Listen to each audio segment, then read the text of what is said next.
अभी अभी इजरायली हमलों के बाद दहल गया है दक्षिणी लेबनान। ये बड़ी खबर आपको बताएं, जो लेबनान पर हमला हुआ, इजरायली हमलों का सबसे खौफनाक मंजर। ये देखिए आप तस्वीरें, मलबे में तब्दील हुई है रिहायशी इलाकों की इमारत। इजरायल का हिजबुल्लाह के ठिकानों पर हमले का दावा, और इस हमले में बच्चों समेत 7 लोगों की मौत हुई है। दक्षिणी लेबनान में एक बार फिर से इजरायल ने हमले तेज कर दिए हैं। ये तस्वीरें आप देखिए, इस हमले में बच्चे भी मारे गए, बच्चों की मौत हुई है, 7 लोग मारे गए ताजा हमले में। और एक और बड़ी खबर, दक्षिणी लेबनान के देर अल जहरानी पर भीषण हमला हुआ है। इजरायली सेना ने शुरू किया हमलों की नई वेव, या हमलों की नई लहर है। ये देखिए आप, हवाई हमलों के बाद दहल गया है दक्षिणी लेबनान का इलाका। हमले के बाद तबाही का दिल दहला देने वाला ये मंजर आप देखिए, इजरायल का दक्षिण की तरफ बड़े हमले का ऐलान। तस्वीरें आप देखिए। और एक और बड़ी खबर, दक्षिणी लेबनान में हिजबुल्लाह के ठिकानों पर इजरायल ने हमला किया है। आधी रात को रिहायशी इलाके पर हुआ है यह हमला। आईडीएफ का घनी आबादी वाले इलाके पर बमबारी का दावा। हवाई हमले में कई आवासीय इमारतें जमींदोज हो गई हैं, मलबे में दबे दर्जनों लोग। रेस्क्यू ऑपरेशन जारी है। 3 तस्वीरें आपके सामने, ताजा हमला इजरायल की तरफ से जो दक्षिणी लेबनान में हुआ। एक बार फिर से लेबनान पर हमले की शुरुआत कर दी गई है। बारूद बरसाना इजरायल ने शुरू कर दिया है। और एक और बड़ी खबर आपको बताएं, ईरान को अमेरिकी राष्ट्रपति डोनाल्ड ट्रंप की बहुत बड़ी वार्निंग। क्या है ये वार्निंग, देखिए आप टीवी स्क्रीन पर। बड़ी खबर, ईरान को पूरी तरह से तबाह कर सकता है अमेरिका। ईरान पर लगे सबसे कड़े आर्थिक प्रतिबंध, ये ट्रंप की तरफ से वार्निंग दी गई है। हमले का 100 गुना ज्यादा ताकत के साथ जवाब देंगे अगर ईरान की तरफ से कोई भी अमेरिकी बेसिस पर हमला किया गया। ट्रंप ने तेहरान को सीधी सैन्य धमकी इस बार दी है।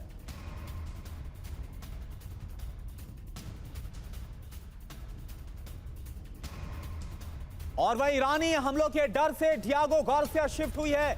अमेरिकी नेवी ईरानी मिसाइलों की पहुंच से दूर।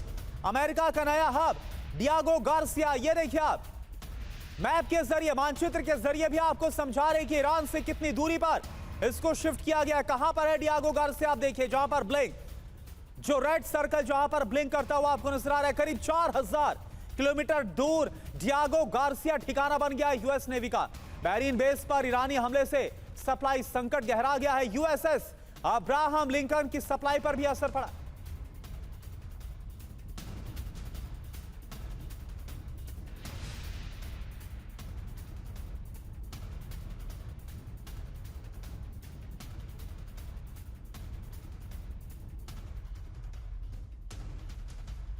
तो डियागो गार्सिया शिफ्ट हो गई अमेरिकी नेवी। ये खबर क्या है, पूरे आप मायने समझिए। ईरानी हमलों के डर से डियागो गार्सिया शिफ्ट हुई है अमेरिकी नेवी। ईरानी हमले के बाद यूएस नेवी का नया लॉजिस्टिक्स हब बना है डियागो गार्सिया। ईरान की पहुंच से बाहर है, क्योंकि 4000 किलोमीटर दूर है डियागो गार्सिया, जहां पर नेवी को शिफ्ट किया गया है। ब्रिटेन में एंडी बर्नहम के प्रधानमंत्री बनने के बाद अमेरिका को यह बड़ी मदद, सीमित रक्षात्मक उपयोग की शर्त पर डियागो गार्सिया बेस की इजाजत दी गई है। जमीनी बेस तबाह होने से एयरक्राफ्ट कैरियर और नेवल नाकाबंदी प्रभावित हुई है। ईरान की मिसाइल क्षमता से डियागो गार्सिया पर भी हमले का बड़ा खतरा है। और मेजर जनरल सुधाकर सर इस वक्त हमारे साथ जुड़े हुए हैं। सर, ये तस्वीर हम दिखा रहे हैं जहां पर डियागो गार्सिया शिफ्ट कर दिया गया है, जो अमेरिकी नेवल बेस है।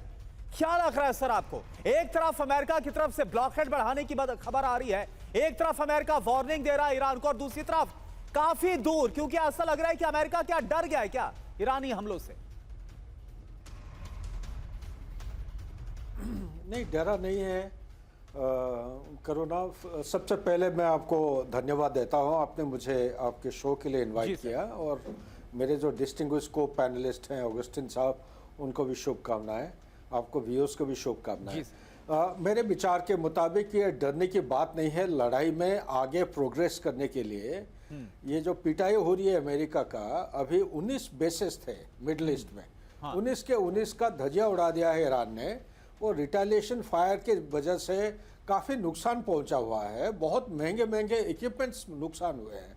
तो अगर ये एक, मान लीजिए एक मिसाइल से एक एयरक्राफ्ट कैरियर या कोई फ्रिगेट या डिस्ट्रॉयर, एक डिस्ट्रॉयर का कीमत होता है 4 बिलियन से 12-14 बिलियन डॉलर, बिल्कुल। और एक मिसाइल का कॉस्ट होता है मुश्किल से 1 मिलियन, ज्यादा से ज्यादा ईरान के लिए।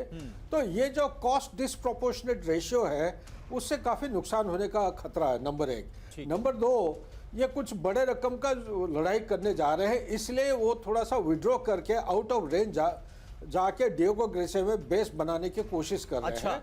लेकिन मैं यहाँ पे याद दिलाना चाहता हूँ, कुछ महीना पहले 40 दिन के लड़ाई में ईरान ने अपना जो रिटेलिएशन की जो रेंज है ये डिएगो गार्सिया में एक्यूरेटली हिट किया था। ठीक है। और साथ ही टर्की में भी एक बेस है, ठीक है। वहाँ पे भी यानी हिट सर किया आपको था। ये अमेरिका तो की एक नई तरफ स्ट्रेटेजी यूरोप, का दूसरे तरफ नई स्ट्रेटेजी का हिस्सा लग रहा। फिर आऊंगा सुधाकर सर।